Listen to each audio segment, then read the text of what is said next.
সাধের গাঁজা বেঁকিয়ে দিয়েছে মাজা, দিয়েছে তার কেটে, এখন আমি একা। জীবন গিয়েছে ঘেটে, সিস্টেম হয়েছে স্লো, বুঝি এখন লেটে। বন্ধু টানতে থাক, একদিন আসবে তোর ডাক। সাধের গাঁজা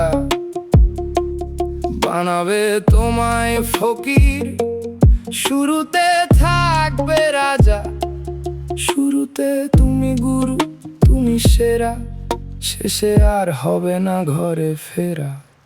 বন্ধু টানতে থাক, লুকিয়ে টানতে থাক, শুকিয়ে টানতে থাক, চুপিয়ে টানতে থাক, উঠিয়ে টানতে থাক, কাঁপিয়ে টানতে থাক, হাঁপিয়ে টানতে থাক। বন্ধু টানতে থাক, একদিন আসবে তোর ডাক। কেউ ডাকবে পাগলাটা, কেউ বলবে খোর, এখনো সময় আছে, ফিরে আয়। দেখতে নতুন ভোর। জয়দীপ স্যারকে জন্মদিনের অনেক অনেক শুভেচ্ছা জানাই। খুব ভালো থাকবেন, নিজের খেয়াল রাখবেন।